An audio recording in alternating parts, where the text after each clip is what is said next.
free and the home of the brave. I'm a proud American from my birth to the grave. 47's the top, took a bullet for all. Didn't flinch, didn't run, still the answer the call. And we said, be tight, be tight, be tight. The Officer Tatum Show. Be tight, be tight, be tight. The Officer Tatum Show.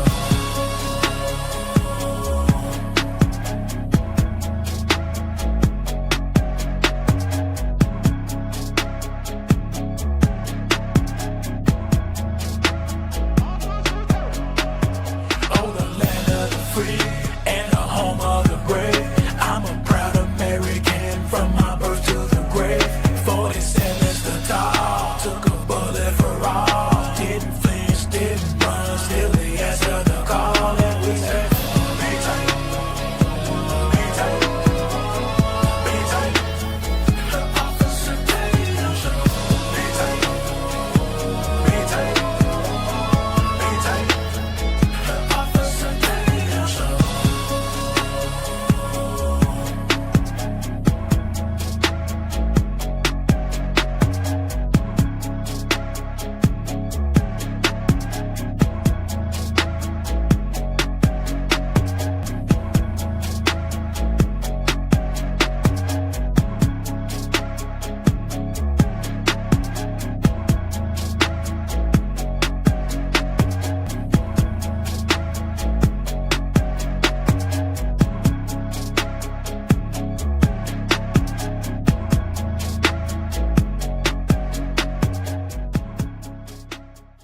If you don't believe that we are in a fight today, you're sleeping under a rock. If you get hit and you lay down and you cry and you fold up in the corner, definitely you will not win the fight. We show up to win. Our culture needs a lot of you young people in here to step up and stand out. There is nothing or no principality, power, division, devil can stop us when we're united. They can only get you when you're divided. When I see the American flag, I see us progressing to something that can be awesome and great. And if you don't plan on winning then, you might as well go on the day.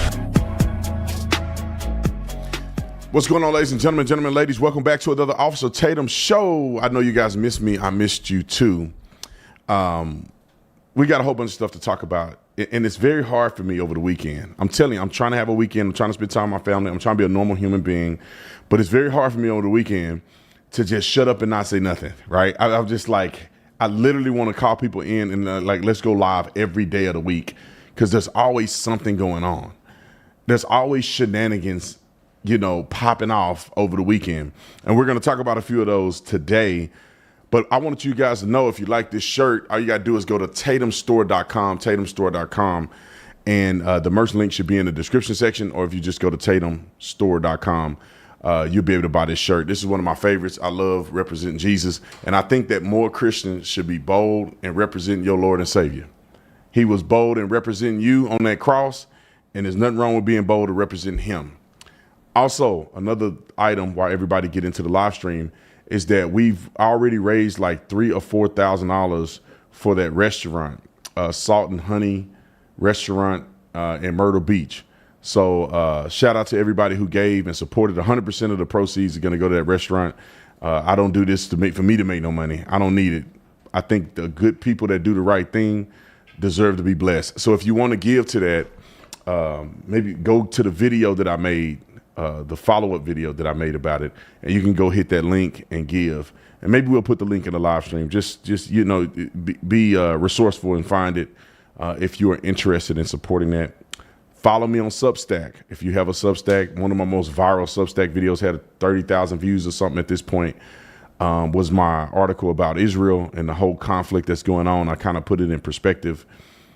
I think that's all the announcements that I want to make for now. T-Force, I don't have my T-Force with me, but if you're looking for a testosterone boosting supplement that's natural and that's the best on the market, I literally take it before I go to the gym, and like, I'm surprised. I hadn't been to the gym in like a month or two, and I get in the gym and I'm just as strong as I've ever been taking T-Force. I'm telling you, it has to be T-Force. So if you're interested in that, you want an energy drink, or you want to get a good night's sleep with Shenergy Night, Go ahead and get that from ShenergyLife.com, ShenergyLife.com. All right, let's get to the news, baby. This is what I've been waiting on. Pull these little juvies up at the Walgreens acting a fool. This is the problem with kids today. They parents are silly, too occupied with being, I don't know what they doing. They watching the football games or something. Your kids at the Walgreens, my daddy would have came through here and turned into a murderer. I think my daddy would have murdered me if I was in Walgreens acting like this. At the minimum, that belt would have been breaking sound barriers all over our neck and back like we were slaves.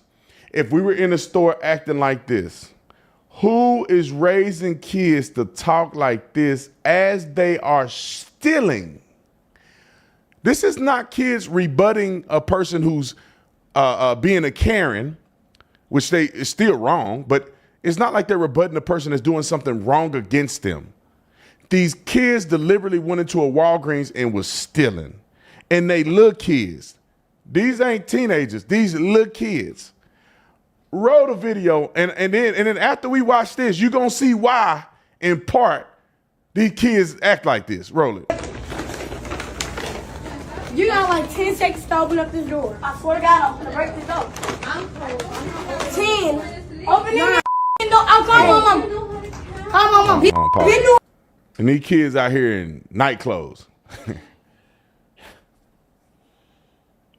Now, I know that there's other children of different ethnicities that act like this, but it does seem to be more frequently that we see stuff like this. And I just don't, even me growing up in the hood, in part, you know, sometimes we lived in the hood, then we moved on up, but I don't remember us being this silly. You know, old head would come in there and be like, hey, y'all, what y'all doing? Get out of the store talking to you don't talk to people like that. If somebody would say something to us, we wouldn't be running around in night clothes stealing from the store.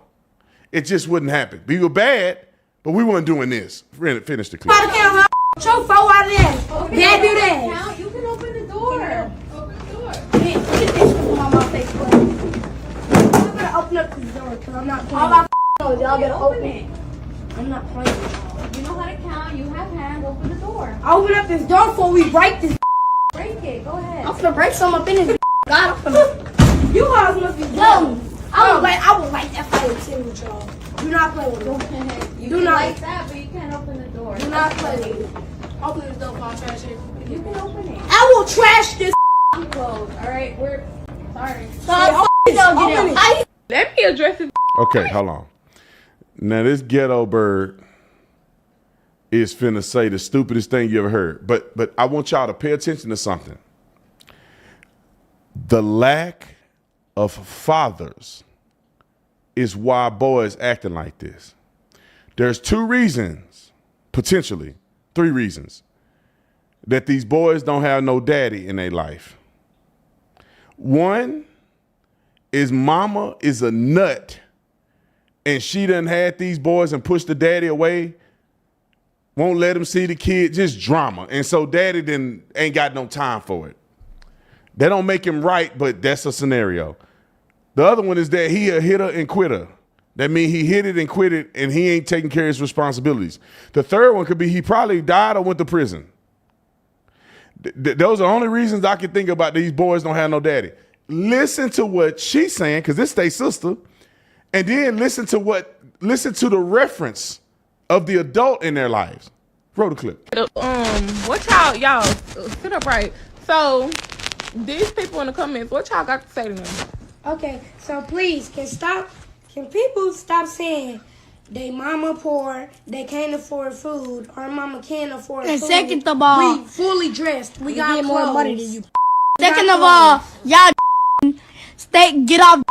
Y'all about my sister. This is not my mama, this is my sister. She make more money than you. She got her own house. She pay her own bills. She got more than you. You broke, you ain't getting no more. That was not food inside that bag. That was snacks and toys. And if it was, yeah, that's what y'all like the Matter of fact, everybody steal. Matter of fact, y'all got food. Everybody that knows know y'all got food. Y'all grown people.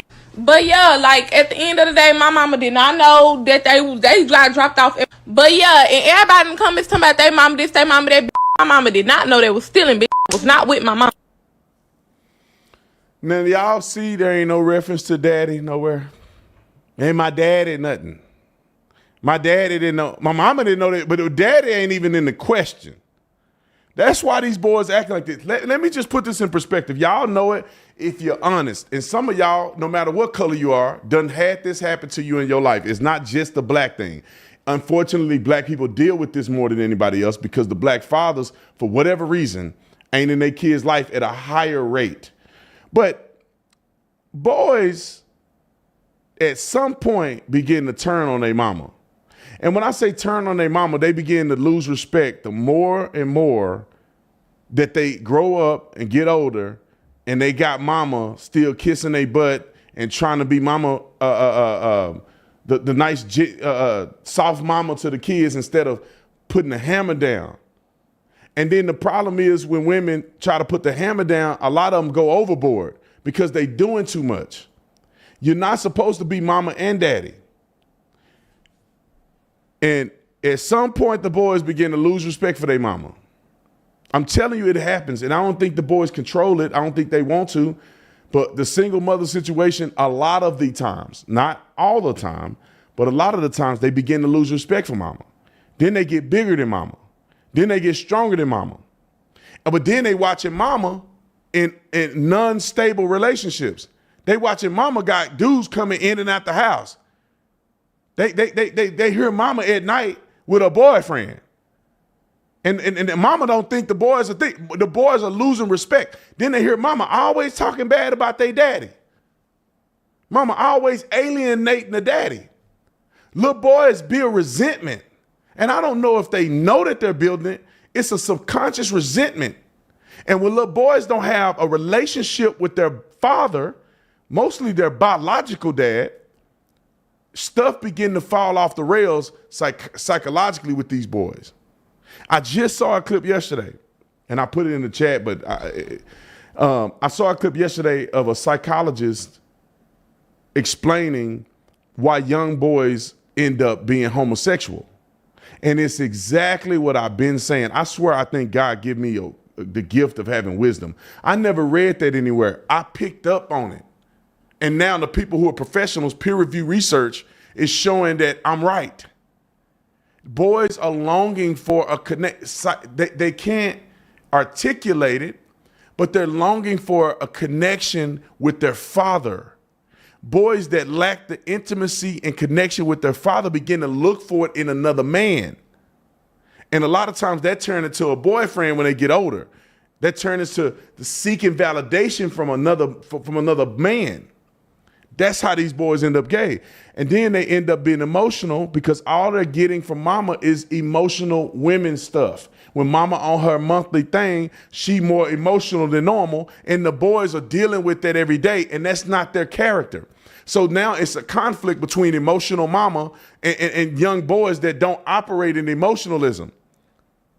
And it becomes a conflict. Then they clash. And then they clash and there's no daddy. There's no relief valve. At least when the daddy's in their life and they clash, you go live with your daddy, which is what they do. You go live with, they go and run the kid all the way down as worse as that kid can get until they can't handle no more. And they go, you go live with your daddy.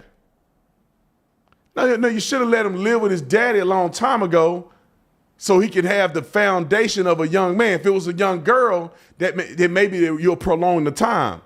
But stop withholding these children from their daddies because then they act like you see them on the clip. And then the sister, just as crazy as they are, not one of them referenced their daddy. And I don't think it's necessarily just the mama fault. The daddy should be ashamed of himself that he got little seeds out here and he not even holding it down. I tell you what, if my kid went in the store acting like that, I'm going to beat him in the store. And if they take me to jail, I'll go to jail for a little bit. My YouTube videos still making money while they playing in the background from a year ago. I can lay down for a couple of days. I be god dang if my kids are contributing to the delinquency of society. Over my dead body, I will beat my kids in the store if they were to act this crazy. But I would never have to do that because I raised my children better than that. I'm on them now. I'm on them when they're young. So when they get older, I just look at them. You want me to be mean daddy? You want me to be nice dad? Cause I'm crazier than everybody in this store. Do you want me to be crazy or do you want me to be good, nice dad and love you and hug you and let's have a good time? I love being that kind of dad, but you keep playing, I'm gonna be mean. And y'all don't like when I'm mean. Y'all don't like when I get to yelling. Y'all don't like when I get to snatching you up. Y'all don't like when they get a pop on the butt. And you ain't gonna like daddy then, okay? And let me say this too for you parents out there. Stop being your kids' friends. They got friends. Be the parent.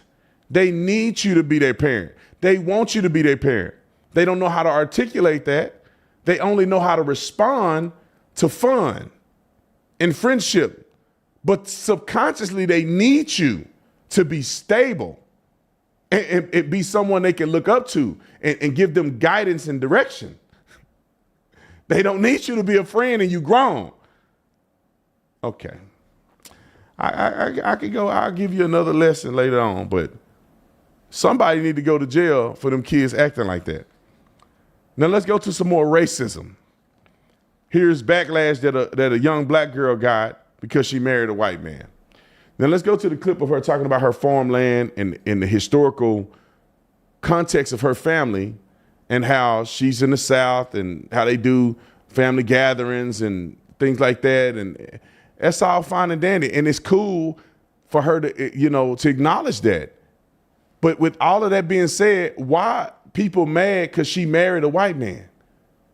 This is the overt, openly racism that I'm talking about coming from the black community. Roll the clip. Everyone should experience a family reunion in the Mississippi Delta at least once. So I'm taking you to mine. Welcome to the Meeks Family Reunion. Every 2 years, over 500 of us gather to celebrate our legacy, heritage, and ancestors. Friday night is our banquet, Saturday is the picnic, and Sunday is our business meeting and breakfast. This year, we're back where it all began, on 48 acres that's been in my family for over 5 generations. This house belonged to my great-grandfather, Abner Meeks, who lived to be 107, and his wife, Medora, and together they had 14 children. And if you look at our family tree, there are 1,828 descendants from those 14 children. Family celebrations have been held on this land for almost 100 years, but the first organized Meeks family reunion happened in 1983. Generations of Black Americana live in these moments, where a great-grandma's cornbread recipe can meet the hands of some of the youngest members of our family for the first time. Because in every line dance, every pair of cowgirl boots, every big pickup truck, fish fry, and slice of caramel cake, and every gallop of Cousin Nick's horse Stack, yes, his name is actually Stack, there's a deeper understanding of my identity and proof that love can be passed down from one generation to the next. I feel so proud to know that my daughter is a new little leaf on a family tree that doesn't just remember our lineage, but protects it, preserves. So she goes on about that, right? It's a beautiful story. There's nothing wrong with acknowledging your ancestry, nothing wrong with acknowledging your history.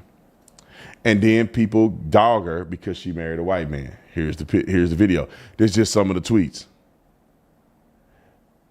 Now, this the thing that get to me is that at some point, and I'm pretty sure she's not the only child that came from the Meeks family, but at some point, you gotta focus on who you love over the color of their skin. Every young girl, for the most part, takes on the name of another man. So if she was marrying a black man, she's gonna lose the Meeks name.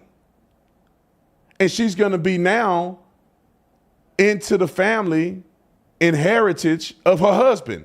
And if he not a Meeks, then he don't share the same history and lineage as her family does anyway. So her marrying a white man is no different. She's gonna take his last name. And now she is going to bear children to create and elongate his legacy. She would have done that if she was with a white man, a black man, an Asian man, or whatever the case may be. Now, some people do hyphenate their names, which I understand. I think people should, especially if you have a really strong heritage in a name.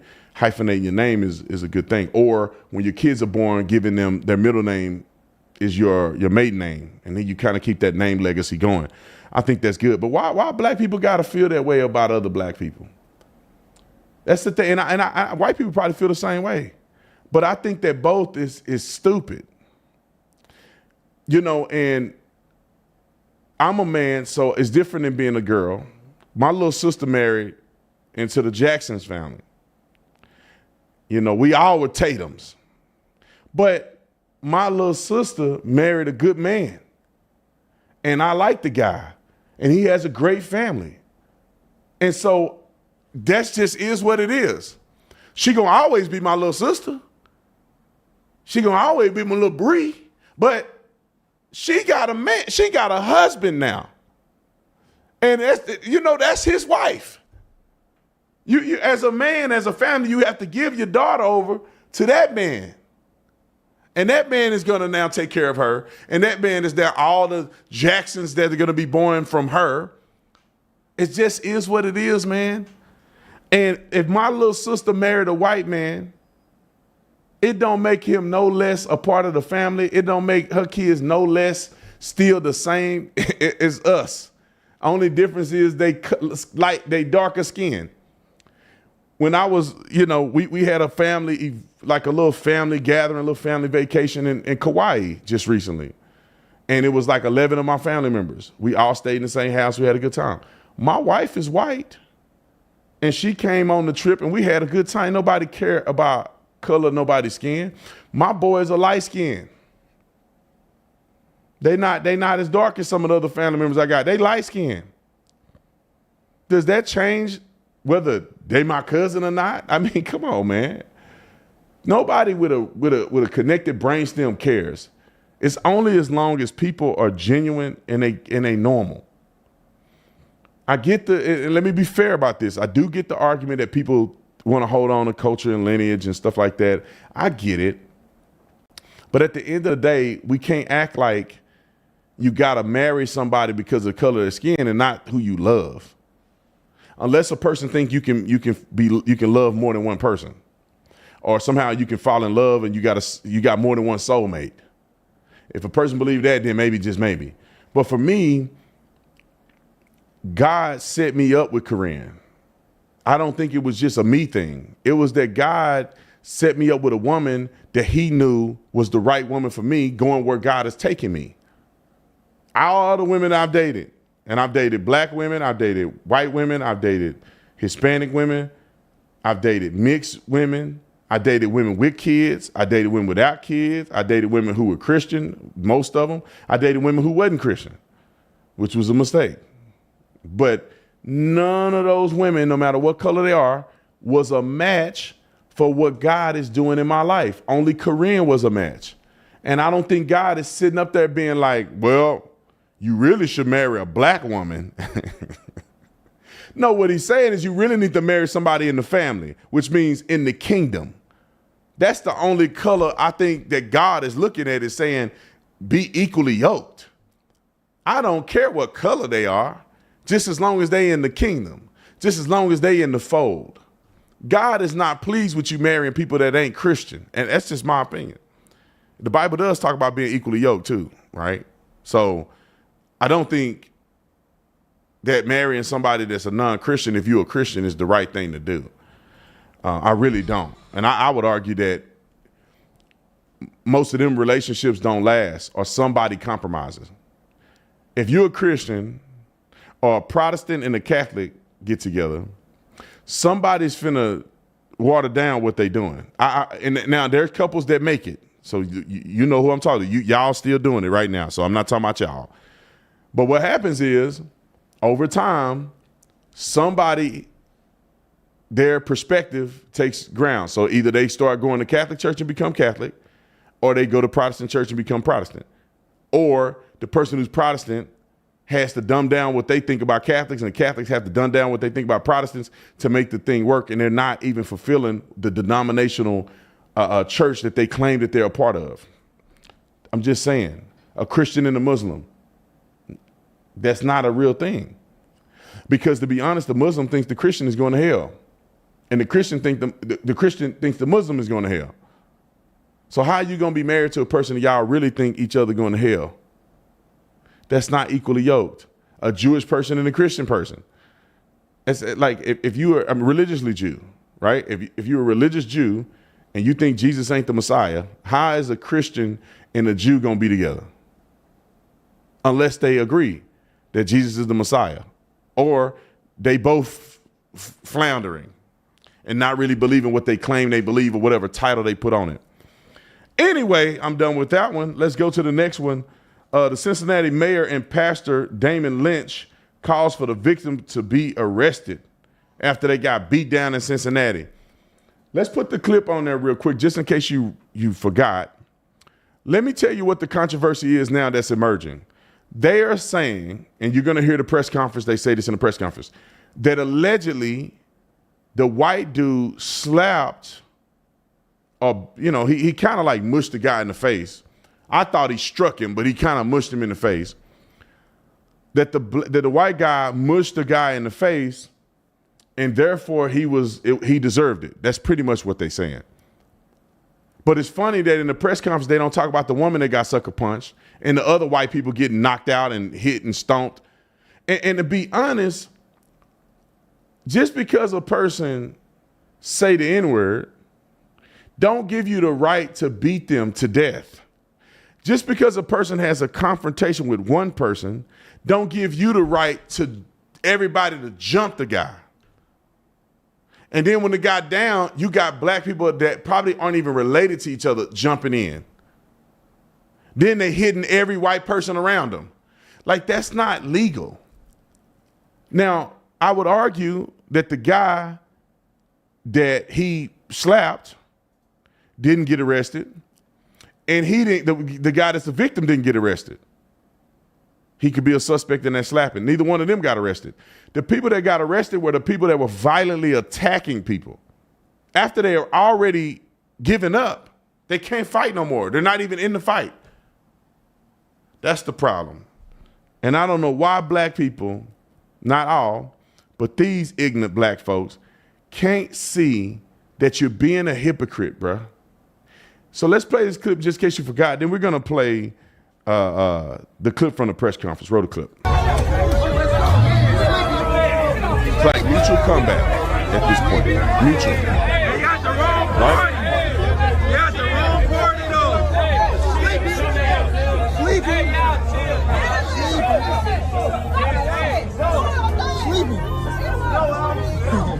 All right, pause it. So what it looked like is that two people are getting into a confrontation.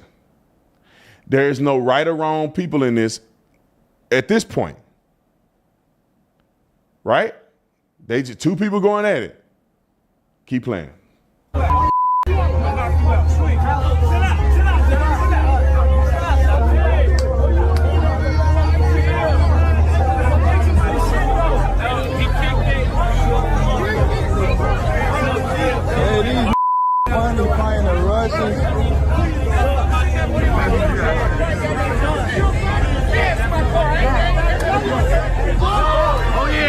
Stop. So this is where it went south. He was arguing with the man in the red shirt. Do we agree or do we not agree? Now, when you listen to the press conference, you're going to see how silly they are. He tried to make something out of it. He's arguing with the man, him and other dudes squaring up. They stopped. It's over between them. They disengaged. No more fights. But then him and the guy in the red shirt is now into it. They're arguing with each other. They're exchanging words. He pushed the guy in the face. That should be it. The guy in the red was like, what is this guy doing? Somebody over here came and threw a sucker punch on him. That wasn't involved in the argument between him and him. Now, you could say, if somebody mushed your brother, would you jump in and do it? It don't make sense to do that. You're going to mess around and get yourself in trouble. unless you were defending your brother, it looked like there was no real fight going on. He mushed him. He go, whatever, man. What's wrong with this guy? And it was over. But you go to punch him. Okay, let's give him the first couple punches. But now he's engaged with this guy. That should be the end of it. But no, other people start jumping in. That's when it becomes a crime. Roll the clip. Get him up out of here. Get him up out of here. Sorry. See, the guy in the black shirt comes from behind him, hit him in the head. Like that guy wasn't even in the frame. Where did he come from? He's not even in the frame that I know of. Go back just a little bit. Do y'all see the guy with the white shorts on anywhere? Play the clip. Keep going back further. Keep going back further. Keep going back further when they first started. See the guy in the white shorts, he walk over there, he say something. He walk off this way. He ain't even in the argument. Oh, yeah, sleep him, yup. Get him up out of here. Get him up out of here. Then he come to sucker punch the guy. Get him up out of here. Hold on, mama. Get him up out of here. Then they jumping. Now girls get involved. What's wrong with y'all? Now this guy with the blue shorts on kissed stomping. Now you got a girl on the ground kicking. Hold on, baby. Then the lady with the blue shirt on, she's just standing there. She get hit.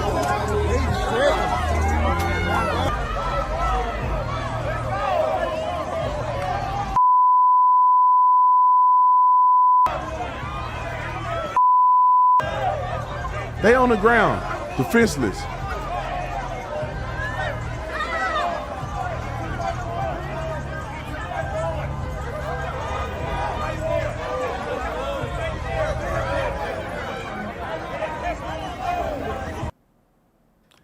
Now listen to the press conference, and you tell me, is this guy fair about what he's saying or not? Roll the clip. I agree, and I'm excited to stand with the mayor and others saying that safety has to be the #1 priority in our city. Across our city, every social demographic wants to live in a safe city. And in saying that, let me address briefly the racializing and politicizing of this event that happened this past weekend. Hold on. I want y'all to pay attention to what he's about to say. He's going to make a comparison to say, if this happened to this, it wouldn't have made the news. If this was this, it wouldn't have made the news. Listen to the, if this was this scenario, he leaves out. And I'm going to see if y'all catch it. He bring up all these other scenarios, but he never bring up the real scenario that I talk about. If it was to happen, that it'd never make the news. Roll the clip. We would not be here, and this would not be national news. This would not be national news. This was a group of black people that jumped on other black people. It would not be national news if it happened in Montgomery Inn and somebody beat down 2 elderly white people. But obviously it's national news because it's been racialized. Why did he say this wouldn't be national news? Now, y'all put your thinking cap on. How much news would it have been if you saw white people beating the brakes off of black people in the middle of the street? A black woman gets sucker punched by a white dude in the face and knocked out. She speaks out. We got that. We should have that clip. If we don't, let's get that clip, because she actually has something to say, and I want to play her clip. She speaks out after eye purple and all this stuff. But why don't, if the man was being genuine, why won't he say, if this was white people jumping on black people, it wouldn't have made the news? He know for a fact, Al Sharpton, Jesse Jackson, Benjamin Crump, all of these actors would have been out, no matter what started it, they would have been out saying that it's Jim Crow South, this was a lynching. They would have been saying all kind of crazy stuff if you seeing black people getting jumped by white people. Matter of fact, you can't find a video of that ever happening. Now, if it did happen, I'm sure it has at some point, but not in modern history. You ain't gonna be able to find that. Look in the group chat. Yeah, the content chat on Instagram. Play the clip. Those who want to politicize it, the J.D. Vances and the Vivek Ramaswamis and the Bernie Marinos and the Christopher Smithermans and many others who want to politicize it, they have not yet said something that I always hear when a black person, say, runs from the police and then is met with disproportionate force, sometimes ending their life. What we hear is, well, why did they run? Why didn't they just comply? We hear that every time. I see why Nick Fuentes and them be saying black people have low IQs and stuff. But bro, how do you make a comparison between the police officers giving a person a lawful order and two people in the street having a mutual combatant situation? Mutual combat. This person is fighting this person and they're mutually fighting each other. That's called mutual combat. Really, at the end of the day, nobody goes to jail. Because if this person don't prosecute, this person don't prosecute, or they can't find who instigated the fight because they're mutually fighting, that's not a crime. You don't have to walk away from mutual combat. There is no clear command given in a civilian confrontation. He should have just walked away. Why would he have to walk away? He's a citizen with rights just like they're a citizen with rights. Why would he have to choose to walk away from what? A mutual combatant situation? Police officers are different. They are authority with a badge. And they're not stopping you because they saw you at a club somewhere and they want to fight. They have a lawful reason to detain you. They have a lawful reason to engage with you. And a lot of times what happens is the law enforcement officer says, please don't do this. And then they start fighting the cop.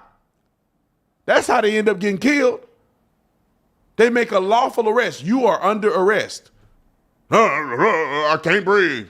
Well, you know, I could never in my life imagine me disobeying police officers. You got to be crazy to do something like that, especially when you know you were speeding, you know you broke the law, and then you want to argue with the cop about the law you know you broke because you don't want to take responsibility. Insane. Roll the clip. But I've yet to hear anybody say, why didn't he just walk away? So let me back up so you understand this. Two combatants, one black, one white. A black man steps in, breaks it up.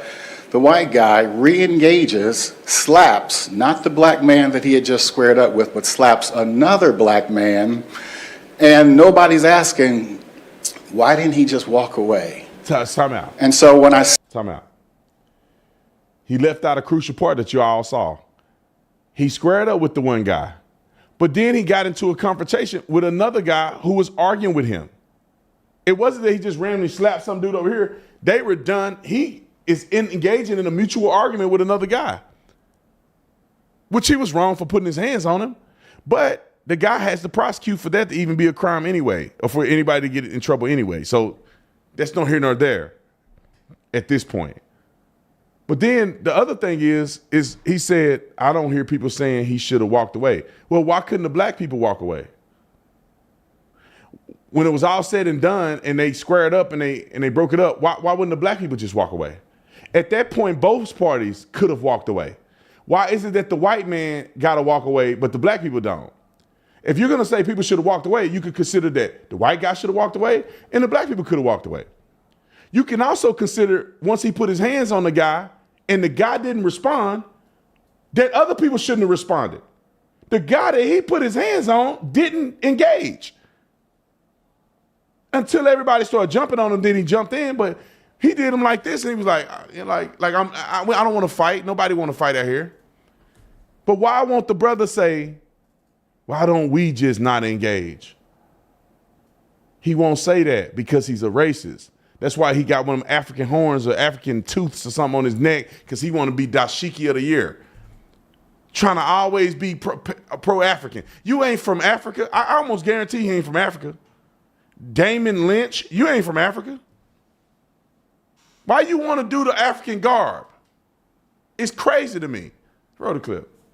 See, and I don't know who else the chief is looking for or CPD is looking for, but when I see the mugshots, I only see people who look like me. I don't see the person who re-engaged, slapped not the initial person, but slapped another black man. So I don't see the slapper's mugshot. And so sadly, I have to agree with those who are politicizing this and racializing this. I have to agree with the Smithermans, the Ramaswamis, the Marinos, Corey Bowman. This is racial because it is unequal justice. And so until we see all the mugshots, this is still a racial issue. So let me say again to those in Cincinnati, it's Friday night, and we know people like to go out on Friday night. Here's what I would ask. Because of what happened this past weekend, we don't want to see it happen again. Drink responsibly, take care of one another, and everybody get home safe. God bless you. Except the white people. Now, let me just say this real quick. I just need to clarify this. When two civilians who are not in a domestic relationship, they're not sleeping together and they're not in a marriage or a relationship, or they don't live together, get into a confrontation, the person who is allegedly the victim has to prosecute. If you say, we got into a fight and I lost the fight, they beat me up, jumped me, but I don't want to do anything about it, then there's nothing that can be. The cop can't make you want to be a victim. The cop really can't make you want to be a victim. You can get shot and you can say, I don't want to prosecute the person for shooting me. Now, if you get killed, that's a different story, because now you can't, you don't have a voice, so the state will make a decision for you because you're dead. But if you get shot, you can say, I don't want to press charges against this person for shooting me. But there are other crimes that a person commit if they shoot you in the city limits. That means discharging a firearm in the city limits, prohibited possessing the city. You know, all of these other things that a person can be charged with that don't involve just necessarily just a shooting with you. So maybe, just maybe, young dashiki, if you were to look it up and have common sense, maybe that nobody pressed charges on the white guys, which was the only person that could have pressed charges on him was the guy he slapped. And that guy didn't press charges. That's probably why he don't have a mugshot. Have you ever thought of that? Use your common sense. Cops don't just arrest people that are in mutual combative situations. They have to be somebody that want to press charges in many cases. God dang, you supposed to be friends with the mayor. You supposed to be a pastor, and you can't look up a law. You can't phone a friend. Call another cop you know and say, hey, how does this work? I don't see no white people getting arrested. Why ain't they arrested? Nobody pressed charges. And the other white lady can't press charges. Nobody pressed charges on her. She didn't do nothing. She just was standing there and got socked. Now, she spoke out. Look at her face. Of course, it looked worse because she white, too. But she did get knocked out. She did get stole on hard. She was out on the way to the ground. Roll the clip. I just want to say thank you so much to everyone for all of the love and support. It is very humbling that you have sent your prayers, your blessings. It's definitely what's keeping me going. And you have just brought back faith and humanity. So God bless you all. Thank you. I appreciate everything that you're doing for me and my family. It's been very, very hard, and I'm still recovering. I still have a very bad brain trauma. And thank you, everyone. Now look, there's no video of her doing nothing to nobody.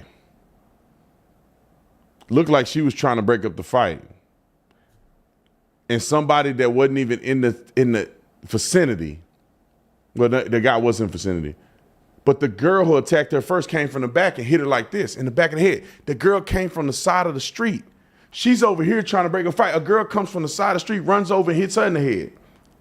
And then a guy from over here that's not even really right here in front of her He sucker punched her, knocked unconscious.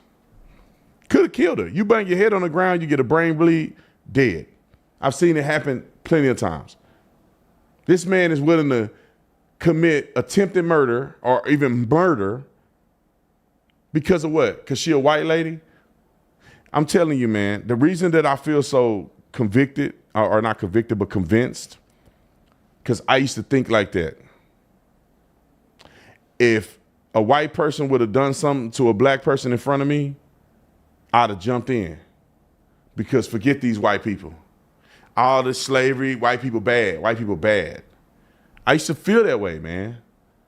I remember when I took Africana studies in college and we learned about lynching. I despised white people. And it was crazy because I was so young and naive enough that I attributed lynching to all white people. It's a disease, bro. You know how stupid that was? But I felt that way. Every white person that I remember going on campus, I used to walk straight. I said, I'm gonna walk straight. Let one of these white people run into me. I'm gonna put my hands on them. Now, this is before I got saved, just so y'all know. But I remember that feeling of like, it's us versus them. And every situation. That's why you see that Mississippi brawl or whatever, that Mississippi Montgomery brawl. You got black people that ain't involved in the conflict swimming, coming from hitting people with chairs. It's because deep down on the inside of a lot of black people, I don't know how many, but it's a lot, a deep level of hatred towards white people. And Brandon Tatum is the only one that's willing to like be honest about this. It's a little bit, it's a lot of deep hatred of white people. Because when you hear stories of what some white people did to some black people are, that we're taught and conditioned to attach that to our current existence. We're taught to believe that white people are evil slave owners. We're not taught the nuance of what slavery really was when it existed in America and all over the world. The nuance of it. The diversity of it. It wasn't just one thing and one thing. It wasn't just evil white people and black people being beat over the head every day and raped and killed. That did happen, but that wasn't the totality of what slavery was. Slavery wasn't just plantation slaves. Hopefully people understand that. There was all kinds of different people who owned other people, which we call it slavery. Then there was black people that owned slaves. And there was Native Americans that owned slaves. You know, it was a bigger deal than what they try to reduce it to frame it and simplify it to make you hate your brother and your sister. Most white people didn't own slaves during slavery anyway. Like 90+% of white people, I think 96% of white people or more, 94, 96% of white people didn't even own slaves in the South. So, and I don't think every white person in the South agreed with slavery. But when they try to compartmentalize it and make it, or not compartmentalize, they try to make it seem like every white person was involved in it. All the people in the North wanted to abolish slavery, and they won, and slavery was no more. So good white people helped Harriet Tubman free the slaves. But like, what are we saying? Like, so you can't attribute all of the negative and evilness to just white people, and black people were just the innocent people, and the white people were, it was diverse things that happened. It was a lot more nuanced and complicated than just this mean this and this mean this. But that's not what they teach you. They don't teach you to be critical thinkers. They teach you to hate. They teach you to feel divided. Them versus us. And and white people do the same thing. It ain't just black people. I don't know what white people do. I just know what black people do because I've been black my whole life, and I grew up in a black neighborhood. So I know how we feel. I know back in the day you wouldn't bring no white girl home. And it's not something my dad and them said. It's just culturally. That's what it was, bro. You dating a white girl, people would make fun of you when I was going to school. You dating a white girl. You listen to rock music. You listen to country music. What? You Uncle Tom, you know what I mean? Wasn't happening. And so let's just be real. When we see these instances, we need to acknowledge that there's pent up hatred and racism from the black side against white people. And it needs to stop. And people need to stop being tribal. But let me get to another story, because I think this is probably the most important story, is Islam in America. Me and the wife got into a big old debate yesterday. And I agree with 98% of what she said about this. These people don't belong in America. And when I say these people, I'm talking about the people you're going to hear from. Not every Muslim is a bad person. Not every Muslim wants Sharia law to be the law of the land. But for those who do, you don't need to be in our country. We should deport every single person who's not as a non-citizen who believe in Sharia law and believing that Islam is more important than American democracy. You should be out of here. Gone. No questions asked. F due process. Gone. Any group that don't want to assimilate as one nation under God, get the F out of our country. We don't want you here. You don't deserve to be here. You don't belong here. You need to leave. And we see the biggest culprits are Muslims. And like I said, it's not every Muslim, because I don't know a bad Muslim personally. But the ones that you're going to see on this video are trying to take over this country. And in their mission statement, it is to spread their ideology across the world until there is nothing but Islam. And the whole world is ruled by Sharia law. Well, not over my dead body. President Trump, if you hear me, deport these people out of this country. They are a threat to this country. Existential threat to America.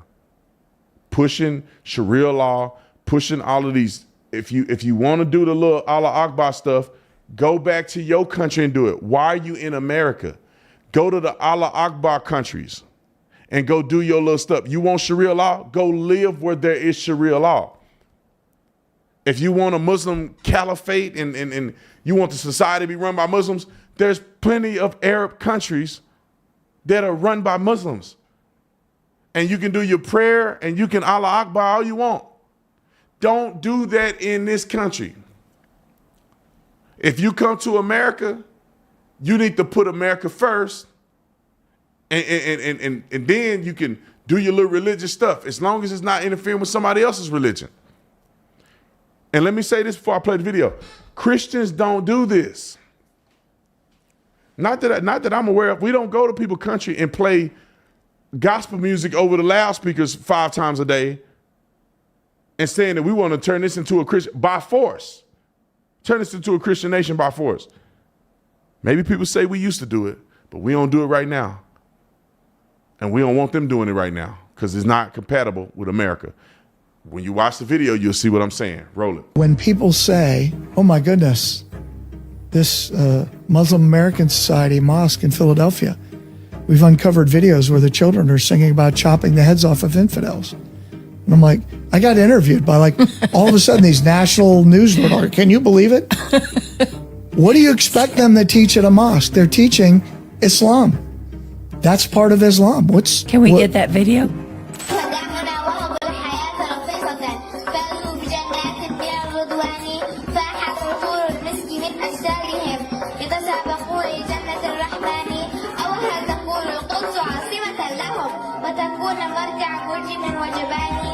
سنجود بالأرشاد عن أرض الهدى ونقدم الأرواح دون زواني وسنضرب الأعناق عن أجسادهم ونحرر الأقصى الحزين العاري ونقود جيش الله منجز وعده ونسوق. And did that mosque get shut down? No. Was there an FBI investigation? No. Did the Philadelphia police open an investigation? No. Keep going. We're going to go clip by clip. That's one example. Talking about chopping off Americans' head. in a religious institution and they just let it go. It's the wussification of men that will cause this nation to fall. I want to say wussy with a P, but y'all know I'm trying to be a good man. It's the wussification. They turn a blind eye because they don't want to offend. F these people. You're not welcome here. If you're going to be calling for the death of other American citizens, you don't need to be here. If your religion tells you to hate other people, and you don't call it hate, you just call us the infidel. Like, if that's what you believe and that's what you want to practice, you don't need to be here. Roll the clip.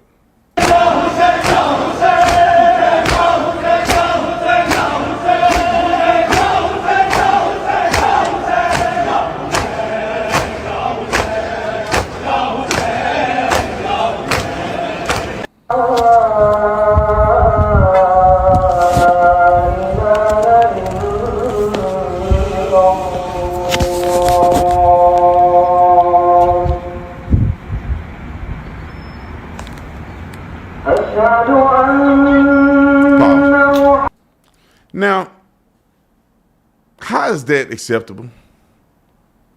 Inside of your mosque, you could do that.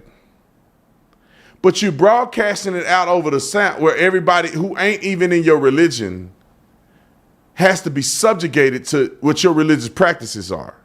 That's not American. At the moment that your religious beliefs begin to interfere with somebody else's, that's when it becomes a problem. Do you, they do them. But you can't make me do you. Roll it.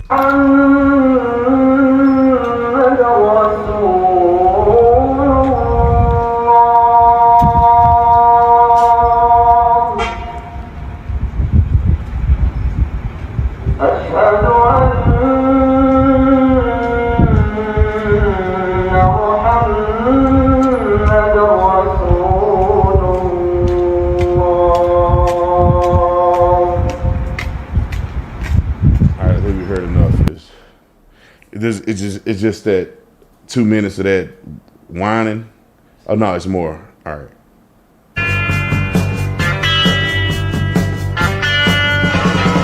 Some folks are born made to wave the flag. Ooh, they're red, white, and blue. And when the band plays Hail to the Chief, ooh, they point the cannon at you. No, it ain't me.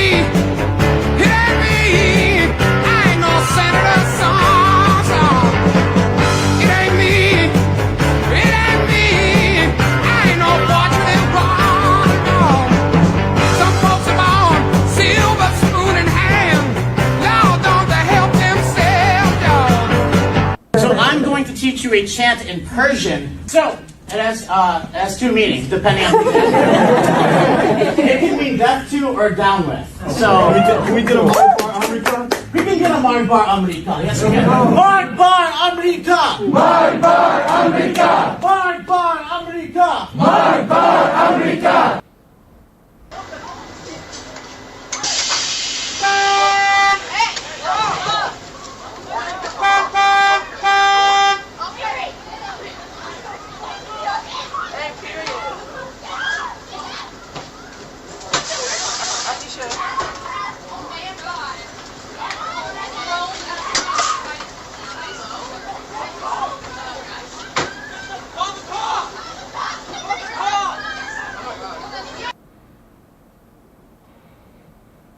I'm just saying, show me another religion where they're saying death to America and joking about it.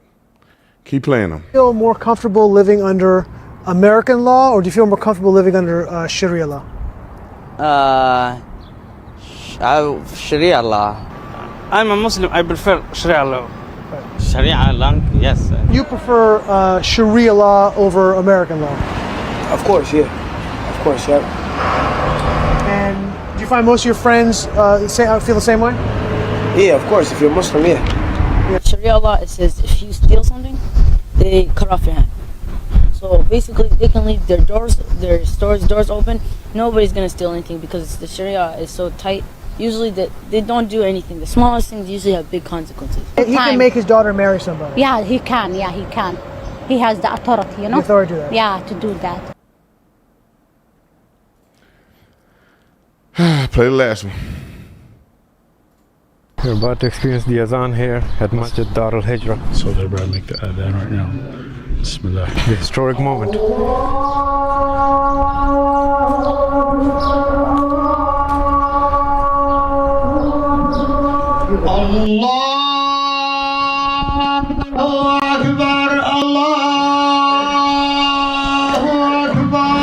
Welcome to Minneapolis, Minnesota. This is where history was made. This is the first major city in the United States of America where the Adhan can be broadcast, meaning it can be heard outside the masjid on loudspeakers. This is the story of how Minneapolis became the first American city to pass a bill to allow Adhan of all 5 prayers to be heard outside the masjid. How did this happen in America? Why did this happen in Minneapolis? Who were the people behind this? And can this happen all over the US? Historically speaking, the first masjid to be granted the right to call the Adhan on loudspeakers was Masjid Dearborn, the American Muslim Society. This masjid is the first masjid in the United States to make the call to prayer, the Adhan, publicly outside. We went to the court against the city of Dearborn in 1981 and we won the case. After that, in 2004, America's first Muslim majority city, Hamtramck, became the second city where Adhan was legalized by the local government when the noise ordinance change was put to a citywide vote. 16 years later, in 2020, the City Council of Patterson, New Jersey, authorized the call to prayer between certain hours of the day. But the difference between Dearborn, Hamtramck, Patterson, and Minneapolis is that Minneapolis is the first major U.S. city where Adhan has become the law. In the Ramadan of 2020 that took place during the pandemic, Muslims of Minneapolis approached the mayor. They took the initiative and the mayor responded positively. The Adhan was broadcast 5 times a day but ended when Ramadan ended. The last year in 2022, the Adhan could be broadcast, but due to the noise ordinance, only between 7 a.m. and 10 p.m., which meant that Fajr and Isha were often excluded. But finally, in 2023, the Adhan of all 5 prayers were ready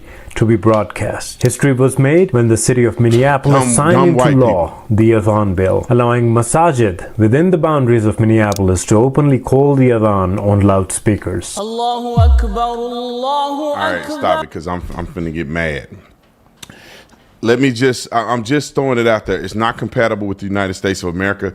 If you want to go do the Mallah stuff, then go do that in your own country. Go do that where it originated. Don't come over in America. Let's make this very clear. America is a Christian nation. Now, Christians are tolerable, well, meaning that they tolerate other people. If this no longer is run by Christians with Christian theology, it's no longer a tolerant nation. Do y'all understand that? Christianity tolerates religious freedom. We don't cut your head off because you don't believe in Jesus. But the thing is that if they come over here and take over power, then they would begin to implement their Sharia law. Do we not understand that our country is gone if we allow this to happen? They're not going to have religious freedom because they don't believe in it. They didn't come from it, and they don't probably bestow that value in their own house. They got to go. For the ones who are nice and cool and reasonable, hey, welcome to the United States of America. For all these clowns, no, it's unacceptable. The federal government needs to step in. It's unacceptable. And I'm sick of it, actually. Quit playing. This is a Christian nation, founded on Christian values. This wasn't founded on Islam. Go to a country that was founded on Islam if you want to do Islam stuff. This is a Christian nation. If you're going to acknowledge Christianity, you're going to respect Christianity, and you're going to be respectful to our laws. And if you migrated here and you don't want to listen to our laws, then you don't need to be here. I can't say it enough, man. I'm not holding back on this Muslim thing. Like, if you're a good person and you happen to be Muslim, good for you. If you out here doing this stuff that we just watched on these videos,